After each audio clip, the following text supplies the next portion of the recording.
Բարի երեկո, սիրելի հեռուստադիտող, 5-ի եթերում Վայլուրն է եւ մենք, Մարինան եւ Լյովը։ Մենք ինչպես եւ խոստացել ենք, վերադարձանք մեկ շաբաթ անց, իսկ շաբաթն անցավ Սահմանադրական դատարանի եւ Զատկի համաստեղության ներքո։ Մարինա, բայց նման համաստեղություններ չկան։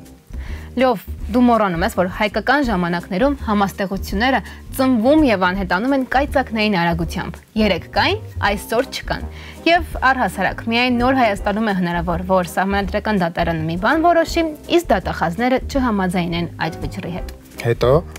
Իսկ հետո սկսվում է մեծ թամաշան եւ երկիրը հայտնվում է Սահմանադրական դատարանի համաստեղության տակ։ Այս ինչ եք քննարկում, այս ինչի եք վերածել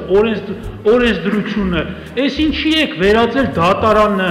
այս ինչա դարել էս ամեն ինչը։ Պահանջում ենք անհապաղ դադարեցնել քրեական հետապնդումը պարոն Քոչարյանի նկատմամբ, հանցադեպի բացակայության հիմքով, որտեղ չկա սահմանադրական կարգը տապալելու հանցագործության դեպք, չի կարող լինել հանցագործության դեպք, եթե չկան նման հոդված։ Հետաքրքիր է, Փաշինյանն իմացավ այս ամենի մասին։ Իհարկե, նա ոչ միայն իմացավ, դե դատախազների դեմքերից ցայտում էին Փաշինյանի ապրումները, նրանք ջանում էին, ամեն ինչ անում էին, որ շեֆին գոհացնեն։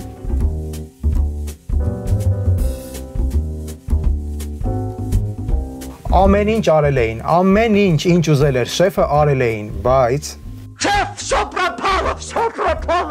Մարինա, նկատել ես, թե որքան հարափոփոխ է մեր կյանքը։ Այո, Լով, մեր կյանքը նման է ընտրական օրենսգրքին, փոխվում է ամեն ընտրության հետ։ Իսկ որտեղ է կենտրոնական ընտրական հանձնաժողովի նախագահը։ Նա ասելիք չունի։ Մուկուչյանը միշտ ասելիք ունի, բայց վերջում, երբ ավարտվում են ընտրությունները, եւ առհասարակ նա թերթերից է իմանում, որ արտահերթ ընտրություններ են լինելու։ Վարչապետը ձեզ հետ քննարկել է ընտրությունների անցկացման օրը։ Կենտրոնական ընտրական հանձնաժողովի հետ նման հարց չի քննարկվել։ Այսինքն դուք էլ արտահերթի մասին վարչապետի Facebook-յան հայտարարությունից եք իմացել։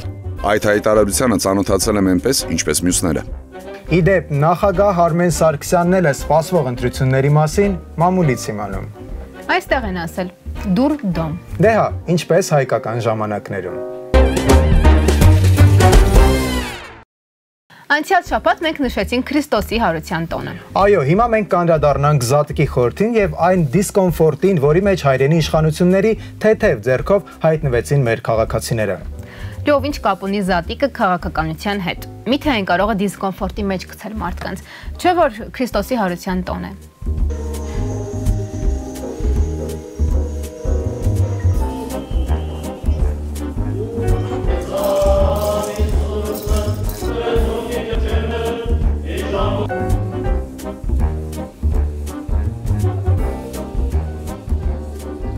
Ձու չկար, եթե կարել ոսկե գներ էին։ Մեռելոցը դարձրին աշխատանքային։ Քիչ է։ Ձու չկար, թող փլավուտ էին։ Չամիչոկ կար։ Մարինա, կատակը մի կողմ։ Ինձ թվում է մեր այս քաղաքական գործիչները զբաղված են մեռյալներից զատվելու խնդիրը լուծելով։ Նրանք այնպիսի բոցեր էին բաց թողնում, որ երկար, շատ երկար են քիշելու։ Լյով, էս ինչա։ Զատիկը 5 օր առաջ էր։ Գիտեմ, բայց այդ օրերին մենք սենց ճոխություն ու շռայլություն մեզ չենք կարող թույլ տալ։ Ճիշտ է։ Հիմա է ձունձու, ոչ թե հարստության սիմվոլ։ Դու հագուստի ու օծանելիքների որ բրենդներն ես նախընտրում։ Բայց բրենդն ինչ կապ ունի ձվերի հետ։ Ոնց, բա ձվերն էլ են բրենդային լինում։ Դե դա ըստ ՏՄՊՊ հանձնաժողովի նախագահ Գեգամ Գևորգյան։ Վերջինս ասում է, որ 2000 դրամով վաճառված ձվերը Զատկից առաջ են թանկ վաճառվել, բրենդային ֆիրմաների ձվեր են։ Հավաստիացնում է, որ Զատկից առաջ 5 ամիս առաջ են այդ ձվերը բավականին թանկ վաճառվում, դրանք ինչ-որ բրենդային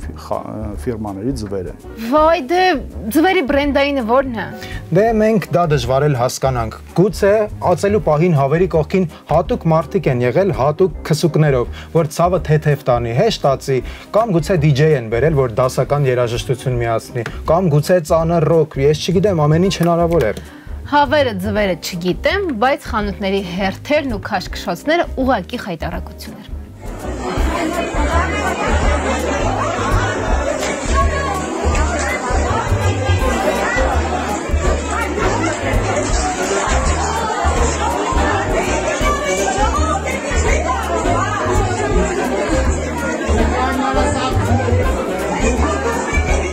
Ինչ Ինչի մասին պետք է մտածի պատերազմում պարտված հազարավոր գերիներով եւ անհետ կորածներով երկրի առաջնորդը։ Իրական առաջնորդը չգիտեմ, բայց երկրի գերագույն գլխավոր բրոկերը ինչպես միշտ մտածում է արք ու վաճառքի մասին։ Հա, հավանաբար նկատի ունես Երևանյան բուհերը վաճառելու, ակադեմիական քաղաք կառուցելու անհետ միտքը։ Եվ մենք ունենք այսպիսի գաղափար, որ Երևան քաղաքից բոլոր կամ եթե ոչ բոլոր առնվազն բուհերի մեծամասնությունը, քանի որ շենքերը գտնվում են կենտրոնում, այդ շենքերը հանենք վաճառքի, ձևավորված գումարներից Երևանից դուրս կառուցենք քաղաք, որը կլինի բուհական ակադեմիական քաղաք։ Լավ, ուզում եմ հասկանամ, կարող է մի օր մեզ էլ վաճառքի հանի։ Չէ, մեզ չի վաճառի, մեզ բարտերով կփոխի։ Ընդհանրենք Թուրքիայի հետ բարտեր կանի։ Բայց պատկերացնում ես ինչքան մարդիկ գոհ կմնան բարտերից։ Կպրծնեն, կպրծնեն, բառից բուն ու փոխաբերական իմաստով։ Լավ, արի տխուր բաներից չխոսենք։ Գիտես ինչ եմ մտածում։ Կարող է այս երկրի գերագույն գլխավոր բրոկերը փոքր տարիքում երազում էր առևտրական դառնալ, չդարձավ, ու հիմա մեր երկիրը օգտագործելով իր երազանքն է իրականացնում։ Չէ, խոզաբուծության մեջ բախտը փորձեց, չստացվեց, բայց պետք է խոստովանենք, լավ խոզ է խանձում։ Քյալա շատ լավ է ձևում։ Իսկ այ առևտուրը ասում են ցնցող լուրեր է հորինել ու լավ էլ վաճառել է։ Ոնց։ Հենց տենց լով, լուրը գրվում է թղթի վրա, հետո զանգում են օլիգարխին կամ պաշտոնյային, ասում են սենց լուր կա, դե նրանք էլ ասում են մի տպիր, հեսա քեզ կմոտենան, բերում են ծրարը, իսկ ծրարի մեջ ինչ։ Նամակ։ Ինչ միամիտն ես լով։ Չգիտես, որ վաղուց ծրարով արձեր նամակ չեն ուղարկում, դոլար լով, դոլար։ Վատագույն դեպքում խոզի միս, կահույք կամ ավտոմեքենա։ Ծրարով։ Չէ, լով, դրանք արդեն այլ ճանապարհներով։ Մարինա, ես արդեն ասել եմ, որ անեկդոտ պատմելը իմ ամենաուժեղ կողմը չէ, բայց այս մեկն էլ չպատմել չեմ կարող։ Ուրեմն հայտնի աճպարար Կիոն գնում է Թբիլիսի գարեջրատուն եւ պատվիրում է 3 բաժակ գարեջուր եւ 2 դատարկ բաժակ։ Երբ նրա պատվերը մոտեցնում է, նա այս 3-ի պարունակությունը տեղավորում է 2-ի մեջ։ Այս վաճառողն էլ շշմած գոռում է. «Վա, տո ռևիզոր»։ Նիետ, ասում է Կիոն, ֆոկուսնիկ։ Ցիրկի մեջ ենք, Մարինա, մեր կյանքը վերածվել է կրկեսի։ Լով, 3 տարի օրը 24 ժամ շարունակ կրկեսի մեջ ենք, նորություն չի։ Բայց նորությունը այն է, որ վերջապես 10 տարի անց Երևանի կրկեսը կվերաբացվի եւ այսօրվա քաղաքական գործիչներից շատերը վերջապես անգործ չեն մնա։ Լավ, բայց ինչու սենց տխուր դեմքով։ Դու տեսել ես ոնց են այդ կենթանիներին կրկեսներում վերաբերվում։ Հուսանք նոր կրկեսում կենթանիների նկատմամբ վերաբերմունքն էլ նորովի կլինի։ Ըստ արժանավորին Դու անասուն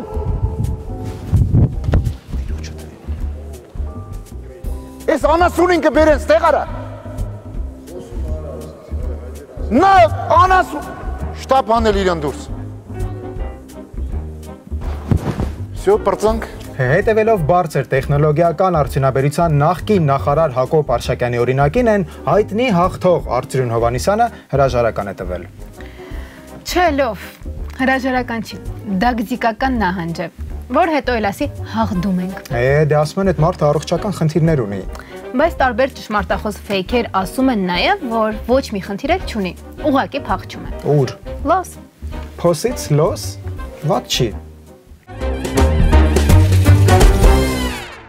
Կանայք ապրիլի 7-ին ստացան ամենաֆանտաստիկ նվերը։ Կարող է ուղեղի տրամբը նկատի ունես։ Եվ մահվան դեպքերը։ Ով չգիտեր, ապրիլի 7-ից Հայաստանում նախատեսում էին սկսել AstraZeneca-ով պատվաստումը։ Այն նույն AstraZeneca-ով, որի պատճառով աշխարհում ամենաշատ մահվան եւ ուղեղի տրոմբի դեպքերն են գրանցվել։ Բայց առանց AstraZeneca-ի էլ մեզ մոտ ուղեղի տրոմբով տառապողների պակաս չունենք։ Տեսել ես ապրիլի 7-ին ոստիկանները ինչ էին արել։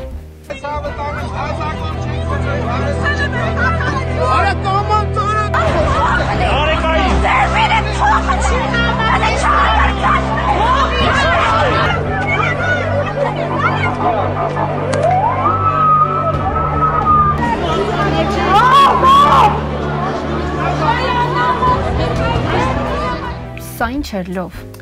Ապրիլի 7-ին Կլարա Ցետկինի պես մեր կանայք էլ որոշեցին ցույց իրականացնել, բայց մեր այն ուղեղից հիվանդ ոստիկանները հարձակվեցին կանանց վրա եւ մի լավ տեղը դրեցին նրանց։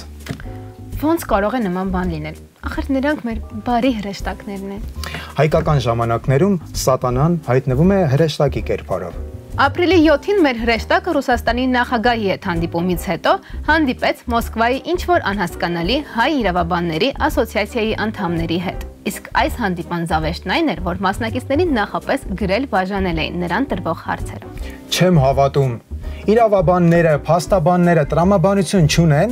այնքան անգրագետ են, որ նրանց շպարգալկա են տալիս, չէ, սուտ է։ Չէ, լավ, հարցաշարի նկարը տարածվեց, ինչպես նաև հանդիպման մասնակիցներից ոմանք հաստատեցին դա։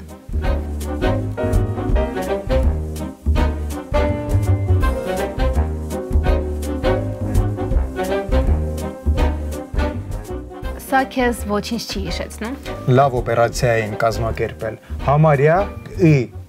Диктую ответ на первый вопрос 9-го билета. Значит так.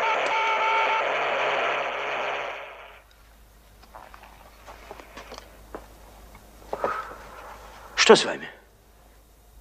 В ухе стреляет. Ай-яй-яй. Ай-яй-яй.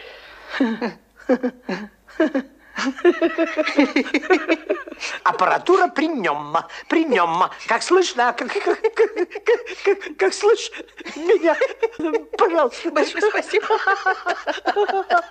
Մարինա, վերադառնանք կորոնավիրուսի թեմային։ Ինչպես ասեցինք, ապրիլի 7-ից Հայաստանում սկսել են AstraZeneca-ով պատվաստումները։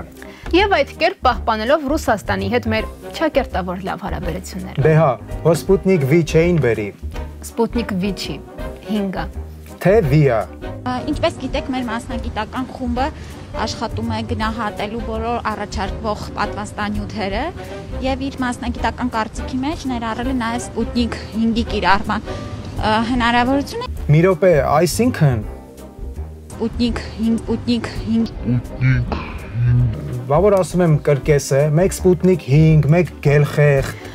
Լավ, իսկ ում նկատի ուներ Նիկոլ Փաշինյանը գելխեղտներ ասելով։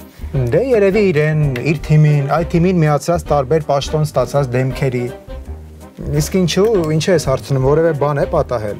Ես անձամբ չեմ լսել, բայց ասում են այն օրը, երբ Ռոբերտ Քոչարյանը Պոզների հյուրն էր, հանրային խորհրդից մի գելխեղտ շրջակա շենքերի բնակիչներին չի թողել քնեն։ Ստեղ կա։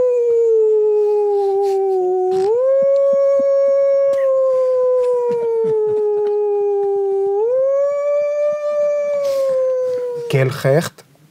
Ինձ այդպես ասացին, գելխեղտ հանրային խորհրդից։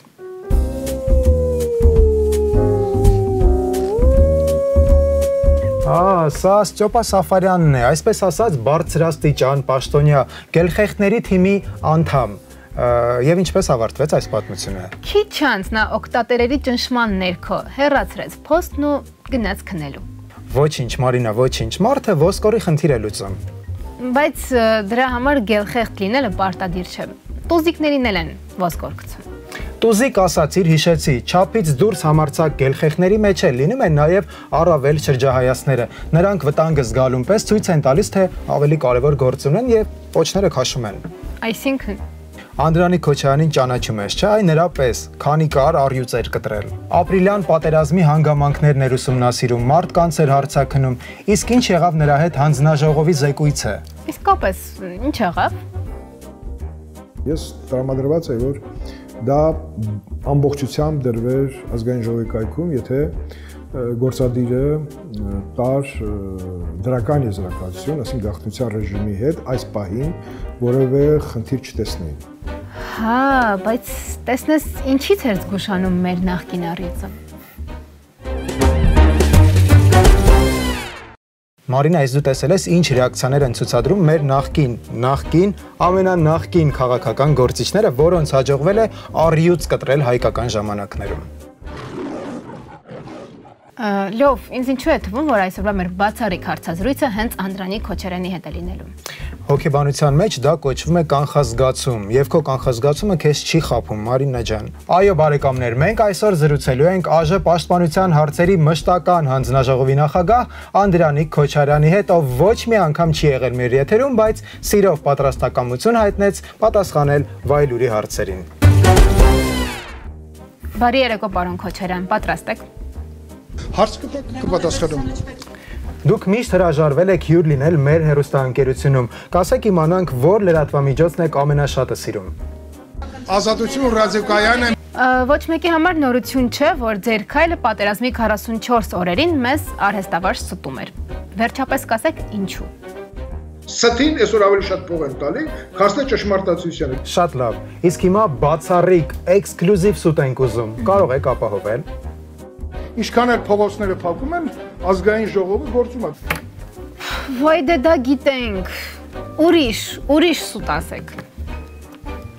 Ազատություն ռադիոկայանը միշտ հայտնի է եղել իր զսպվածությամբ։ Պարոն Քոչարյան, ձեր համախոհները ինչպես են հավելյալ գումար աշխատում։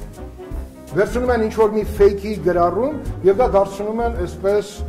բան, շրջանառվում է, որտեղ շատ լրատվական կառույցներ կան, որոնք ֆինանսավորվում են հենց կեղծ լրատվություն տարածելու համար։ Ձեր թիմը փուռը տվեց Արցախի 75%-ը։ Ինչ սպասենք ձեր թիմից։ Կարող է Հայաստանն էլ եք մտադիր ամբողջությամբ փուռը տալ, դե որ գրպանները լցվի, էլի։ Ում թիմը։ Ումը փուռը տան։ Էդի բառապաշարա փուռը տալ, գրպանը գցել, դուք ոնց որ Սերսակյանը չեք շփվել։ Չէ, ձեր շատ սիրելի Փաշինյանի։ Ոչ միայն ասֆալտին կփռենք, այլ պատերով կտանք։ Ես հիմա ձեզ հոսանքազրկում եմ։ Դուք հիմա հոսանքազրկված եք։ Անի, գնդրիկները բոլորը հոսանքազրկված են։ Ինչպես ձեր թիմակիցներից շատերը, դուք էլ եք թիկունքից հարվածում։ Ես թիկունքից վախենում եմ։ Ռուսաստանը նշում է, որ ձեր առաջնորդը լինելով անտեղյակ ռազմական գործից չպետք է խոսեր Իսկանդերի մասին, ինչ որ անհասկանալի տոկոսներից։ Ինչ կասեք, համակարծիք եք։ Չի, կարծում եմ, Հանրապետության վարչապետի կողմից հնչեցրած այդ տեսակետը ուսումնասիրման կարիք ունի։ Ձեզ հաճախ են հիշում հատկապես գյումրեցիները երկրաշարժից հետո մեղմ ասած տեխնիկայի, շինանյութի, արտասահմանից ուղարկված օգնության եւ այլ իրերի կորուստների հետ կապված։ Անդրանիկ Քոչարյան իր կազմով։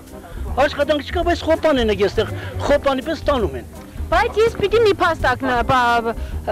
ֆիքսեմ, դա իհարկե չի վերաբերում ժողովրդին, բայց մեր քաղաքի շատ պաշտոնատար անձինք նրան աջակցում են, որպեսզի թալանիցես։ Այդ պաշտոնատար անձինք իր նմաններն են։ Բոլոր մունդրիկներով, բոլորը հոսանքազրկված են։ Դուք առաջին անգամ եք մեզ հյուր, ինչ կմաղթեք մեզ ու մեր հաղորդմանը։ Պարզապես պետք է շտեպսելից քաշել հոսանքազրկել։ Վայ, էս ինչ եղավ։ Մարինա, մեզ հոսանքազրկեցին։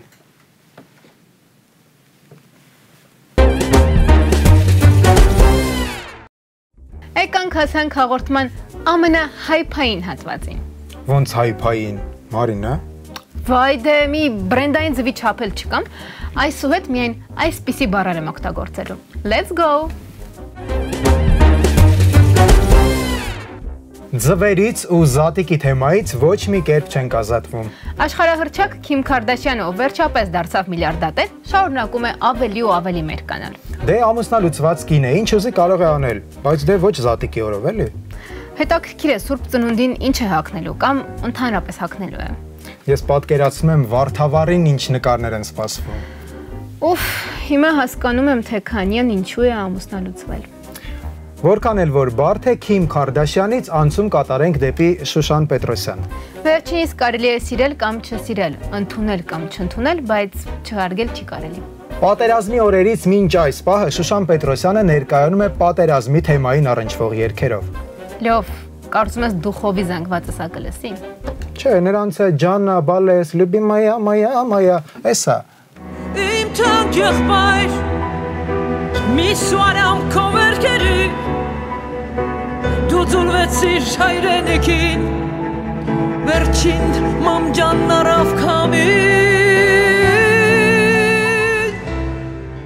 Հայաստանում կանեփի օրինականացման դեմք կարող է դառնալ 62-ամյա սկանդալային երգչուհի Մադոննան։ Ինչ, այսինքն։ Դե ինքդ նայիր։ Բայց կարող է, ինչպես ես գելխեղտն ասում, ես կանեփը լավ էլ օգտակար է։ 62 տարեկան է, բայց ինչ տեսք ունի։ Վայ լավ, դու իրեն առանց Photoshop տեսել ես։